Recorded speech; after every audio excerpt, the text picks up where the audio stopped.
Okay, everybody, welcome to the latest episode of All2ReelToo. My name is Michael Lee Cullen II, and with me, rocking it and rolling it into the 80s is... Matthew, 80s, I can't think. But Matthew Haas, I couldn't think of That's a good. good nickname this time. I'm just going to call you, Matthew. Oh, I like that. Just like a one-name thing? Yes. Like Brent? Okay, You're like Prince or Cher or Madonna. Yeah, okay. All popular in the 80s.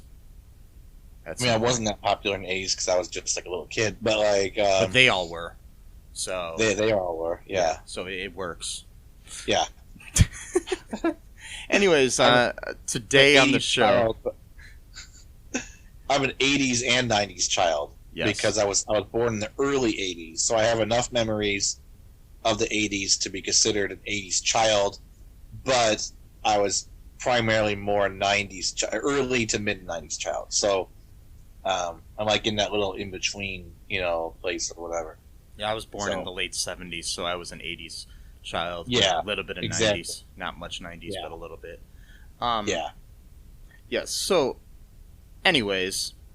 On today's show, as we venture into our series called Pilot Era, where we look at television shows that lasted one season or less, and we look at the pilot episode of those shows, we're looking at That 80s Show, a show that premiered in January of 2002, and aired its last episode in May of 2002. It had 13 episodes. It was it was not a direct, but kind of a spin-off of That 70s Show, which was a, much better, more loved television show. Maybe it was not a hit. Maybe not so much right now with the Danny Masterson of it all. But, right. That's okay. He was still good on the show. I can't deny that. Right. So, this was obviously a period sitcom that took place in the 1980s. This wasn't like the 1880s. Because that would have been a completely different show. Right. And maybe better. Yeah. The show was created by Mark Brazil, who is a Facebook friend of mine. Hi, Mark. And Terry Turner and Linda Wallum. Mark and Terry both were two of the co-creators of That 70s Show. It starred in his first television performance, Glenn Howerton as Corey Howard, a struggling musician who lives at home with his sister and his father, and works at a place called Permanent Record, a record store. It also has Tinsley Grimes as Katie Howard, his sister. Chyler Leigh as June Tuesday, a punk rock chick. Eddie Shin as a yuppie guy who's like in love with Ronald Reagan. Brittany Daniel as Corey's bisexual ex-girlfriend who has an unrequited crush on Corey's sister Katie. Stand-up comic Margaret Smith as Margaret, an ex-hippie rock groupie and owner of Permanent Record. And Geoff Pierson as R.T. Howard, Corey and Katie's divorced father. Yep. That is your cast, folks. Mm-hmm. And so what happened in this pilot here, Matt? Well, got to clear my throat because I got a lot to say. What happened is the show really, really, really wants you to understand that it takes place in the 80s. Like, it's very, like, paramount that, like, it's in the 80s. Like, you get it? Like, at a dance club, two Wall Street guys are like, oh, is my nose bleeding? Because get it? Cocaine, 80s, Wall Street. A guy's on his mobile phone, like, I'm at a phone. It's not a payphone. And he, like, shakes his ice. Like, you hear the ice? It's like, get it? Sorry, one of your Facebook friends is like the Yeah. I don't mean to be too harsh. But anyway, it starts off like, Glenn Howerton's character, Corey, is, like, at the dance club, and he ends up finding, like, his ex-girlfriend there, and he doesn't even realize that they've actually broken up all the way or whatever. And she's like, no, it was a real breakup and stuff like that. Sorry if there was, like, any, miscommunication or whatever. And, he's just kind of, like, pretending to not, believe her or whatever. And, he goes home. His dad is, like, kind of like a jokey kind of character. I don't really know how to really pinpoint his very male chauvinist, misogynistic sort of typical dad of the 80s sort of thing. Yeah, he's just kind of got that thing. And plus, too, he's like, he dotes on his daughter as being like the good one. Like, oh, she's an entrepreneur because she's, like, trying to do a candle business or something, or service or whatever.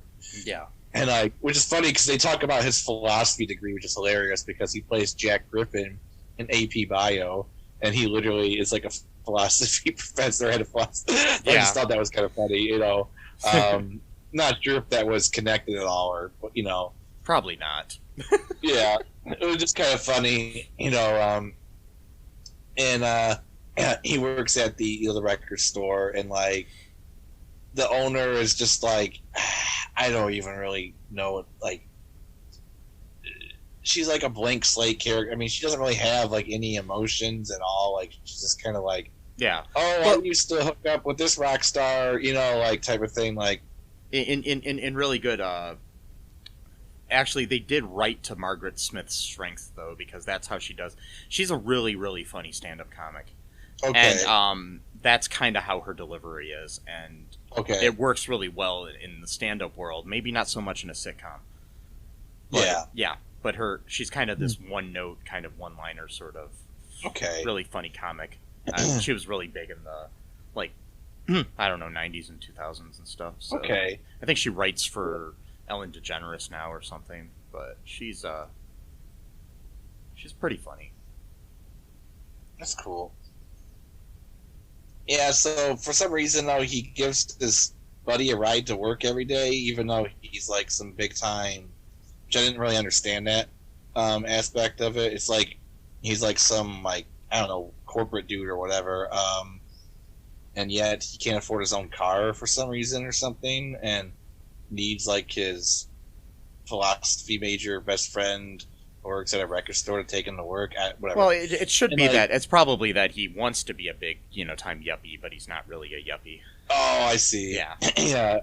He's I don't know, it's just a weird, like, the weird thing about this episode, is, like, it seems like half the time it's trying to be like a satire about, like, a show from the 80s, and then half the time it's almost like pretending to be a show from the 80s, but, like, not really done on purpose. Like, that wasn't, like, the intention, like, because, like, when they're riding in the car, there is, like, this funny moment, a brief funny moment, where they're like, I can't believe what happened to you, and, like, I can't believe what happened to you, and all this kind of stuff, and, like, and, like, the, his friends, like, listening to, like, one of these, like, self-help bullshit tapes, like, I am successful, and, all this kind of stuff to, like, pump them up or whatever. And then Corey takes the tape out and puts Talking Heads in there.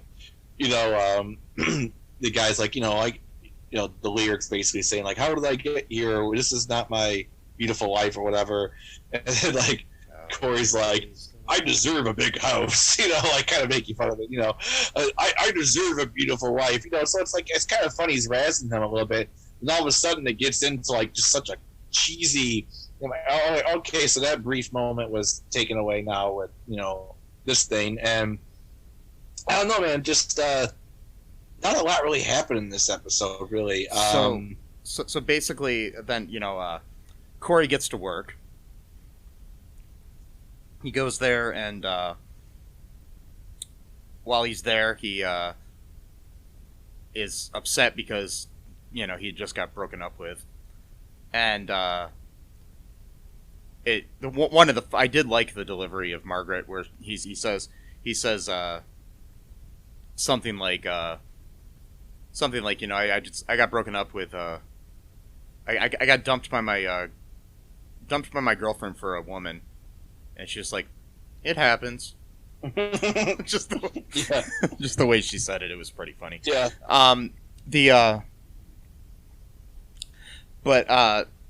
So while he's there, he ends up meeting June Tuesday, played by Chyler Leigh, which is really weird to see.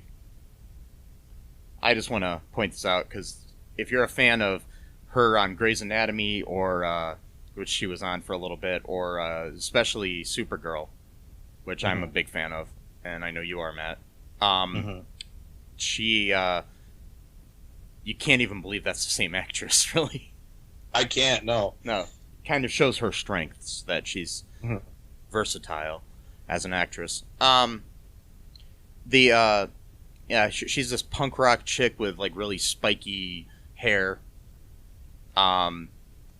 They have their little tete-a-tete, their meet cute, their their little, like, oh, I'm a punk, you can't deal with it, and oh, I'm a guy with a haircut from the Blue Lagoon, another 80s reference. Right. Yeah. Yeah. And then it's like you probably used to listen to the Bay City Rollers, and then he leaves, and she's just like, I did like the Bay City Rollers. God. Yeah. I know. Plus, too, I did like that line, though, when she came in for the first time. He's like, oh, look, there's Punk Rock Brewster over there. Yeah. I thought that was good. I like that line. Yeah. I thought it was Rooster. You said Brewster? I said Brewster, like Punky Brewster. Yeah, I thought it was... I thought he said Rooster. Oh, okay. But I'm not sure, because... I just assumed because that show was from the 80s. I don't know. It could be. It could be that he was going... Either one of them is kind of funny. Yeah. Yeah. But I like Punk Rock Brewster better than Rooster. That's a good band name right there, Punk Rock Rooster. Yeah. Actually, Punky and the Brewsters. No, I'm joking. I had a punk band once for like a really short while, and I actually had really stupid song titles. Like one was called Punky Brewster, Will You Marry Me? Like just like whatever, like just stupid stuff. Like just because I was watching episodes of the show one day, and I was like, "Oh, that's a good title for a show." The lyrics had actually nothing to do with the show whatsoever. It was just that was the name of the song. And then we had another one called "I Shot Jr." I was basically watching a lot of like '80s shows, I think, and it just for some reason, and of course that song had nothing to do with JR or being shot. And in fact, actually in the lyrics, I even specifically mentioned that "I Shot JR" is a metaphor for losing hope in life. No idea why. The band only lasted about a month, and it was just me and my brother, him on guitar and me on vocals. No drums. Well, not even a drum. You lasted a fourth of the time that this TV show lasted. Yeah, I guess so. We did one performance at Headliners, or the Hard Hat Cafe, as it was called back then, I think, for a battle of the... This is a weird story, sorry. So I'll be done in a second. For a battle of the bands thing, and I swear to God, though, like, people actually loved our performance, even though it was completely ridiculous. Like, I think it's because they knew it was a big joke. Because we opened up with a song called "The Albanian Slave Revolt," which was just a completely botched history lesson that I had read off the internet one time.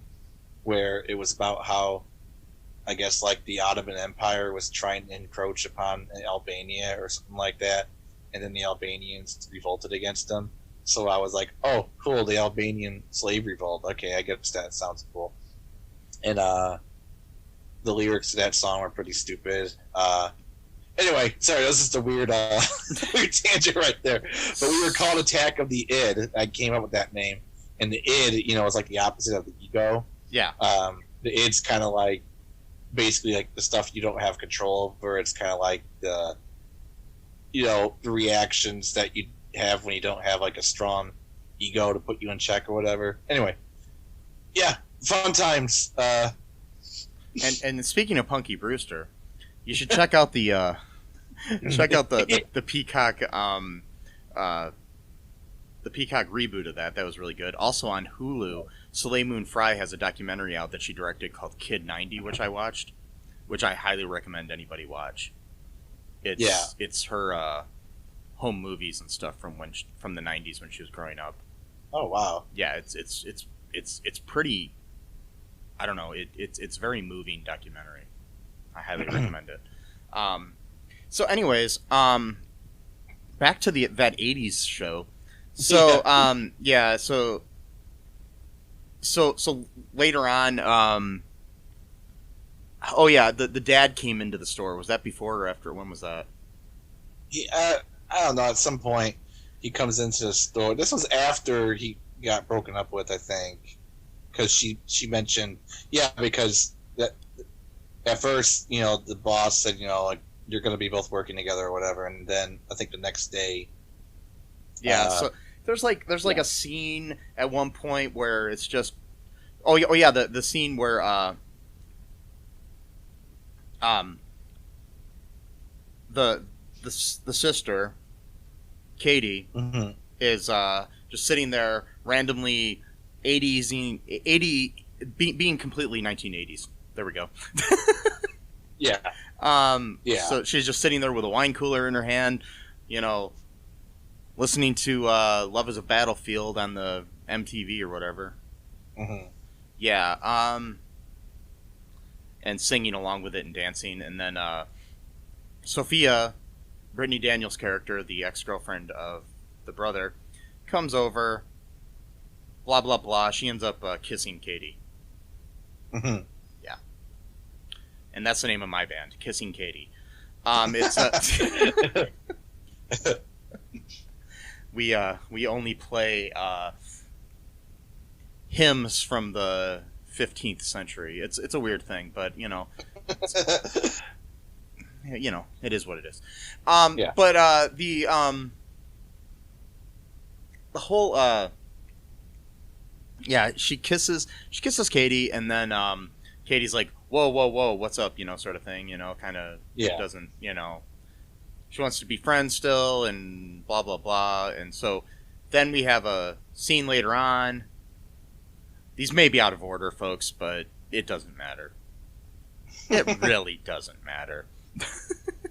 Where they're watching Dynasty, and they're doing a drinking game where you take a shot every time somebody slaps somebody on Dynasty. Yeah. Which, by the way, probably happened only like once an episode. So you would have to watch several episodes of Dynasty to actually get drunk. I'm just saying. But they were taking shots like every 20 seconds or something like that. It didn't happen that often on the show, really. I mean, it was known for that. But it wasn't like the show was just people slapping each other. It happened, maybe twice or three times an episode at the most, Maybe they had like a VHS and they just recorded all the parts where they slapped, and then they just took a shot. It looked like they were actually watching an episode. So I'm just saying. No, in my headcanon, they recorded it. It's like it'd be like the equivalent of watching, I don't know, like The Office, and taking a shot every time Michael gets mad at Toby. Yeah. Which is maybe once an episode, maybe. I'm just saying, Mm-hmm. It's just kind of stupid. But so they've got this stupid game. They're drinking and everything, and then she lets Corey know that Sophia kissed her. And yep. Do you want to take a break, Matt? Sure. Because my head hurts. We'll take a wine cooler break, or maybe that will be one of the commercials. Who knows? Yes. Maybe Bartles and James are going to sponsor us. Remember Bartles and James? No, actually. It was a wine cooler company, and these two old dudes were in the commercials, and they were sitting on a porch and just talking about Bartles and James. Anyways. Oh, jeez, I think I vaguely remember that. Is that the one that had, like, the foil that you had to unwrap to drink it? I don't know, because I was a child at the time, and... Well, no, me too. But, yeah, I was drinking wine coolers as, like, a 4-year-old. No. Anyways, we're going to be right back, folks. Bye.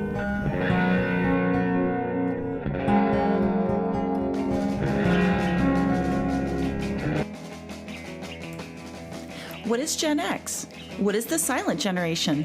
What do generations have in common?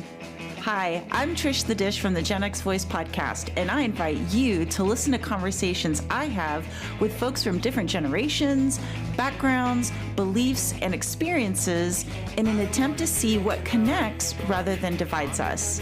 Even though Gen X has been called slackers, Karens, or not mentioned at all in some cases, we are the bridge generation, so I feel compelled to do my part to destroy ageism by bringing all these voices together. And, as a bonus, each guest gets to answer some 80s questions at the end of each show. So download and listen to Gen X Voice today on Apple, Spotify, Amazon, or wherever you listen to podcasts. And let's see how much we have in common after all.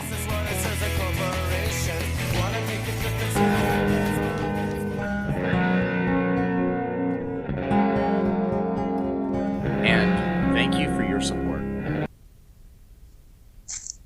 That's what Bartles and James used to say at the end of their ads. Do they? Yep. Oh. That's all. Wow. That's all, folks. Okay, anyways, we're back. So I had to look that up on break. So this show, we've learned that love is a battlefield.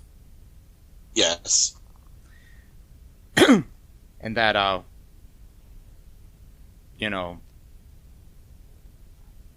that is not my beautiful house.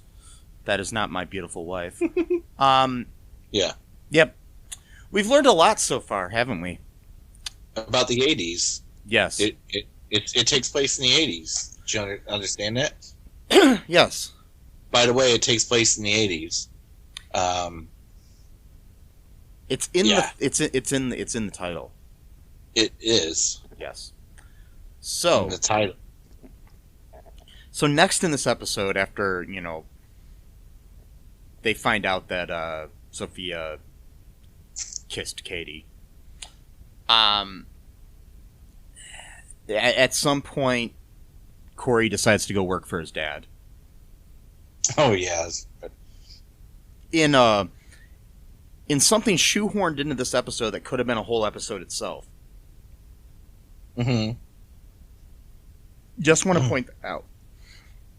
Yeah. No major offense to the writing, but it was like they were trying to fit too much into this episode, but not enough at the same time. Right, a pilot. So they're trying to make sure they can fit everything in, as to make sure that it got picked up by the network, probably. But usually, the quote unquote artsy guy going to work for his dad thing is usually a whole episode. Yeah, exactly. Yeah, but he goes there, his dad's like an ad executive or something, and he's trying to come up with ideas, and he can't come up with any. The end. That's it. Yeah, literally, like, there was an interesting moment there that it was very classic Glenn Howerton, but before he really, like, perfected his craft, like his dentist Miller slash not Dennis Jack Miller, Griffin. Dennis Reynolds. Yeah, sorry, Dennis Miller. Yeah, no, totally different character or character, I guess you'd call it. Anyway, because I think he's full of shit. Anyway, he's like, he's basically trying to come up with a slogan for like a weed whacker or something like that, and his dad comes in and he's like, "How you doing, son?" He's like taking a nap, and he's like, "I got nothing," or whatever. Just like, but it was like before he was able to sort of perfect that kind of. It's very Dennis Reynolds or Jack Griffin. Yeah. His character on AP Bio. It was interesting. It did have very Glenn Howerton. Mm-hmm. And Glenn Howerton is just funny. I mean, this show has a good cast. It does. The writing isn't totally horrible, but it's too reliant on the 80s. Yeah. That's the problem. But anyways, yeah. So he can't do that, so he comes back to work at the store. There were some other scenes. They're pointless. And yeah, I mean, what else happened? I mean, I'm trying to think. There's a scene where they're at the dance club, and Sophia hugs Katie in kind of a sensual way. That's about it that happens there. Yeah, she apologizes for, like, I guess, hitting on her or something like that, or whatever. And what was Corey's friend's name? Roger. Yeah. Roger. Okay, I was thinking Eddie, but that's his real name, right? Yeah, Eddie Shin is his real name. Yeah. Okay, so that's actually the actor's name. Yeah. So Roger, he says something like, "Oh, I go both ways too." By the way, too, like their depiction of bisexuality in this show is very 80s, if that was intentional or not, because it's just very like because there was a line earlier in the episode where he said where Glenn Howerton's character said she's like a vegan that likes turkey every once in a while. Right, and it's like that's very oversimplification. Because. Very interesting. I don't want to go on too much of a tangent here, but there's very interesting debate right now between people who use the phrase pansexuality and bisexuality, and a lot of the people who use the word pansexuality, they believe that bisexual doesn't cover enough ground, I guess, but a lot of people from like the early 90s who are bisexual basically say, well, pretty much bisexuality at that time pretty much means the same thing what you call pansexuality. So it's kind of like a wash. Like you use your term, we use our term, pretty much means the same thing. So it's interesting to kind of see, like, it's a weird tangent, I know. See how words evolve and change and stuff like that. But at the same time, the old words might actually have same meaning. And then how people get so pissed off when words change or things change in the world, or you can't be more accepting or progressive or open to more things. It's just like so stupid because it is what it is. The world sucks. But anyways, he goes back to work. He comes outside to take out the trash, and Tuesday is out there with her hair down. Yep. And they have their little. He says, "Get off the owner's Harley," because she's sitting up against a Harley. Right. And she's got her hair down, and he's basically trying to imply that, you got to admit that you took your hair down because of something I said. Right. Because women never think for themselves, by the way. Anyways, yeah, well, that's very 80s. Yeah. And plus, too, that could have been an arc that went at least, 6 or 10 episodes, not just one episode of, like, you know what I mean? Like, well, I did. I mean, I don't remember most of it, but I did watch every episode of the show when it was on. Yeah. Okay. Well, sadly. Right. Yeah, I know. It, just because it was like, there was, this was before I had, like, you know, there was no Netflix and shit, you know. So Right, it was like, you know, we didn't have the options to watch whatever we want whenever we want. Right.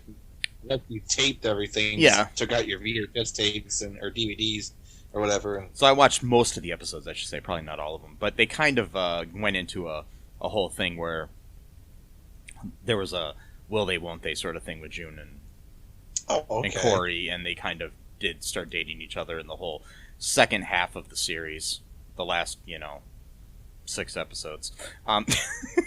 We're kind of about, you know, their relationship in a way. They were kind of the Eric Foreman and Donna Pinciotti of this show, you know. Donna. Yeah. There you go. Yeah. Donna Pinciotti. Kind of. I mean, Yeah. Eric and Donna were kind of more similar to each other. In Yeah, personality I'm just saying they were kind of the central couple of the show. Yeah. Yeah. So, which is hard to, you know, really gauge on 13 episodes. Right. Did you want to take another break here, Matt, and then we can come back? And now that we've kind of basically, oh yeah, I got to figure out how. I got to kind of explain how this ended. They have their little fight. Their fight flirting. And he says something about getting coffee, and she's like, "I was already going to get coffee." Right. Yeah. It's like if you want to follow me, you can. You know. Right. Yeah. And so that's basically how the show ends. Yep. Except for there's like a little after credits thing where Katie and Corey are singing at the piano for some reason. God. Singing some Carpenter song or something, and some stupid song. Yeah. And the dad's like, "How much do I gotta pay you to stop?" And then they start singing worse, you know. Yeah. Stuff like that, you know. Yeah, it was kind of like, almost kind of like reminded me of All in the Family a little bit. The way it was shot was kind of very All in the Family, sitting at a piano, you know. Yeah, exactly. So, do you want to take a break now, Matt? Yeah, sure. Yeah, we'll come back and we'll talk some trivia and some reviews of this glorious show. Yeah.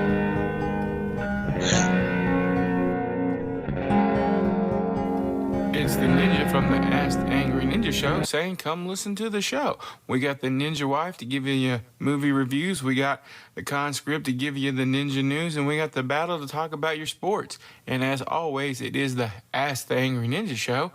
So ask me a question. We'll give you the ninja knowledge you need for your ninja life. Search for us anywhere you get your podcast from. Just search for the Ask the Angry Ninja Show and enjoy the show. And we are back. Those were some great ads.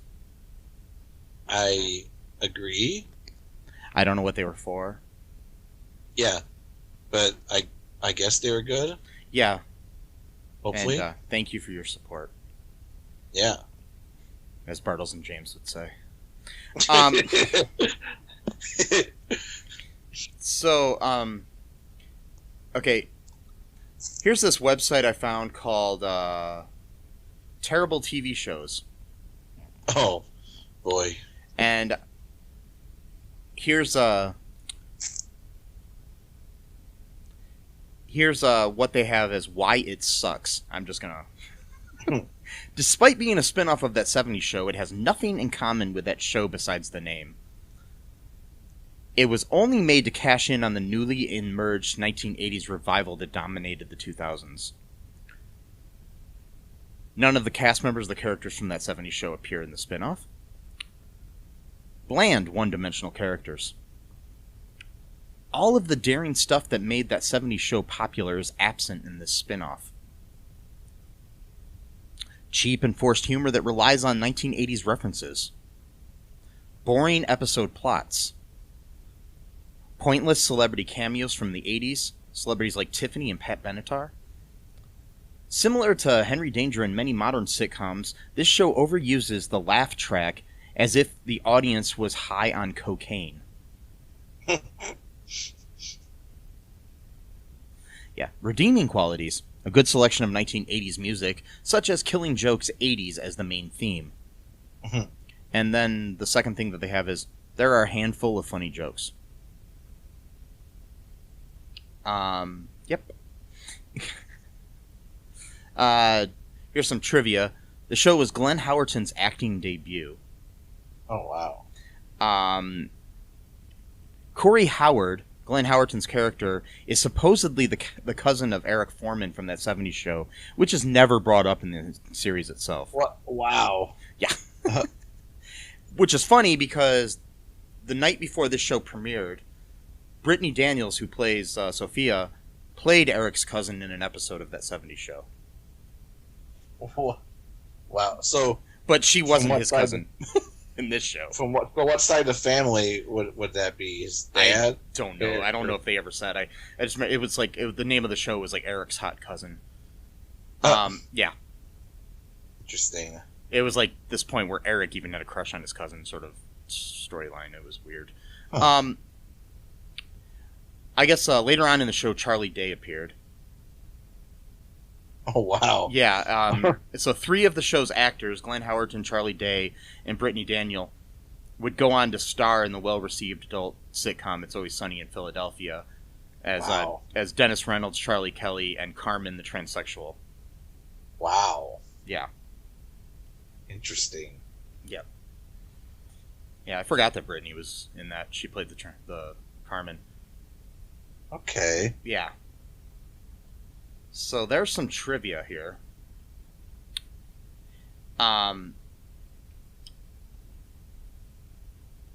Here's some user reviews from the Internet Movie Database. Here's one called How Bad Can TV Get?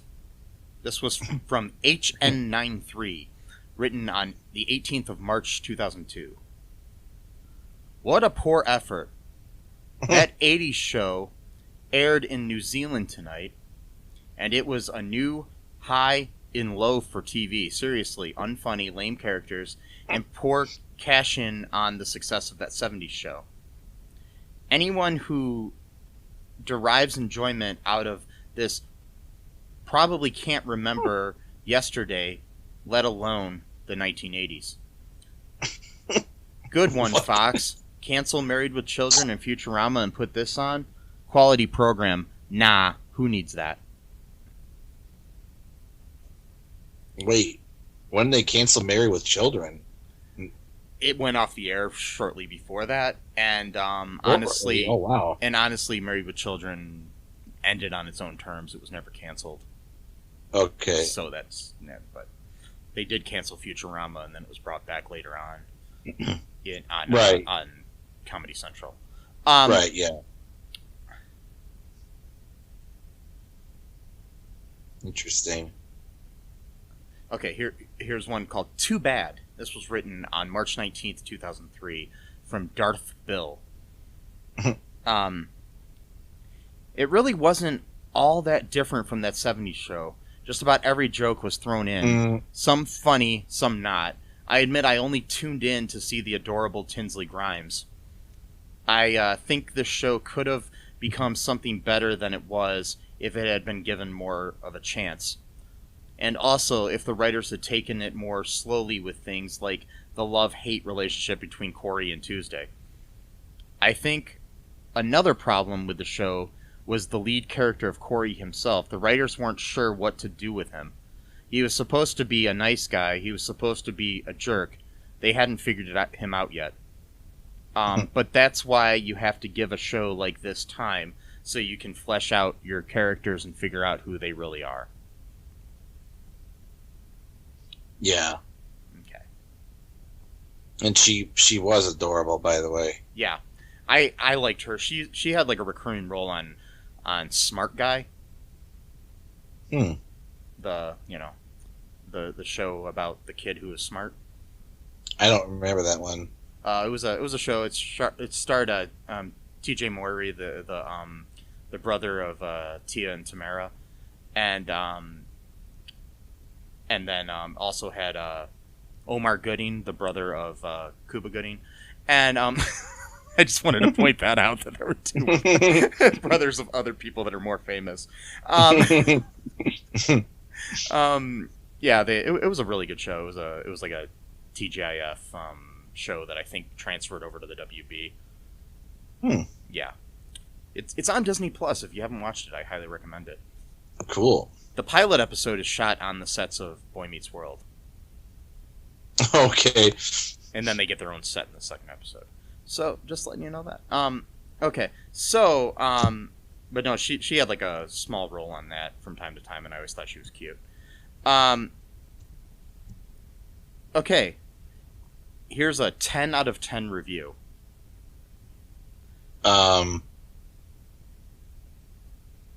Yeah. This was written on April 21st of 2017 by Alan Vietz. I'm sorry, but I love this show. I loved it when it first aired. I just watched every episode again, and I love it still. It's not just funny, it's witty. Eddie Shin and Tinsley Grimes are laugh-out-loud funny. Glenn Howerton and Chyler Leigh are adorable as the will-they-won't-they couple. And Brittany Daniels, Margaret Smith, and Geoff Pierson are great filling out the cast. Yes, this makes fun of the 80s. I lived through the 80s. There was a lot to make fun of.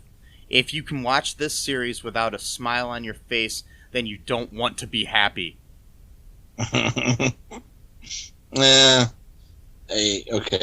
Yeah. The thing is, like, being corny and stuff like that, that's fine. But, like, the show was, there's a way to do it. It was like, too you know reliant, what I mean? Like, too reliant on the 80s is what the problem was. It's like, because that 70s show took place in the 70s. It's like there are good shows that take place in the 70s or the 80s or whatever decade they're supposed to be. They take like the Wonder Years took place in the 60s. Yes. But it didn't rely on the fact that it took place in the 60s for its heart and humor.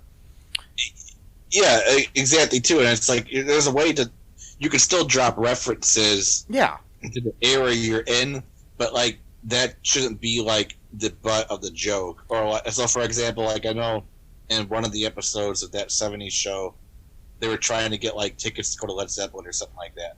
But like the joke wasn't like Led Zeppelin, get it? 70s? Like, you know what I mean? Like, yeah, you could have written that in modern days, and they could have been trying to get tickets to Taylor Swift. You know what I mean? It's like it doesn't have to be what whatever it is. And it's like like Freaks and Geeks took place in the 80s. Yeah, but that wasn't the point of the show. No, and that show is still relevant to this day. Yeah, I mean, like you can watch that show. You can watch that show and be born, 10 years ago and still enjoy it. Maybe not 10 years ago, but 20 years ago. Well, maybe not 10. Yeah, so you probably shouldn't. Yeah, if you're 10 and you're watching Freaks and Geeks, I don't know. There might be something wrong with you. I'm not sure. It's kind of like the point of of sitcoms a lot. Like the point of The Office isn't the fact that it takes place in an office. Yeah, it's about the characters. It's not about the time period or the setting, and that's what makes you like a show. It's not oh, we're funny because we're in an office, or oh, we're funny because it's the 70s, or oh, we're funny because it's the 80s, or oh, it's funny because it's the 60s. No, it's because of, when it took place.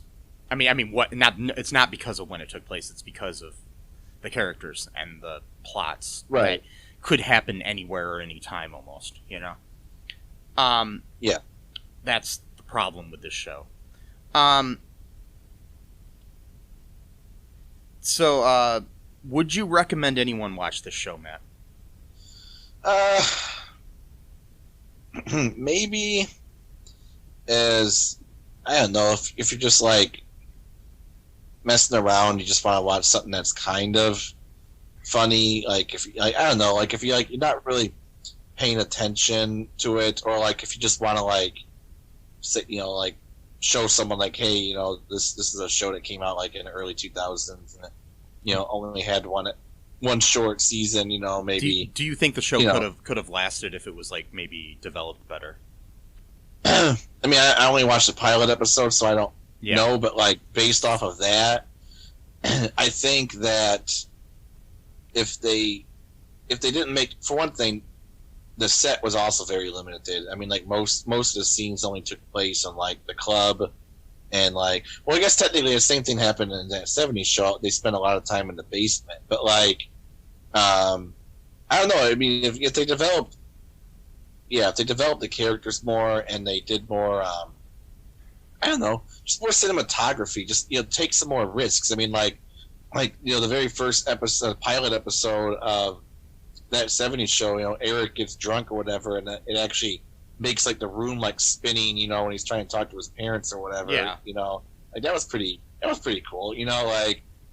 If it took some more risks, I think doing stuff like that, not just trying to make like a straight sitcom, which I think is maybe what they were trying to do with that show. Like, get it? It takes place in the '80s, but we're also going to make it look kind of like an '80s show at the same time, sort of, but not all the way. So I think that if they thought about it a little bit more, and maybe if they took more risks, and if they kind of knew exactly what they want to do, because there are shows that sometimes will alternate between like making it a satire about that kind of show and making it like that show too. So it's not like it has to be one or the other. You know what I mean? I mean, there's a difference between like the Brady Bunch movies where they make fun of the Brady Bunch in a way. Right. Yeah. Exactly. Those are good movies, though. And watching the actual Brady Bunch. I think the only reason to really watch this is to see a young Glenn Howerton and a young Chyler Leigh. Yeah. That's basically it, in my opinion. Mm-hmm. I mean, the rest of the cast are pretty good, but like the dad, he was on that Unhappily Ever After show.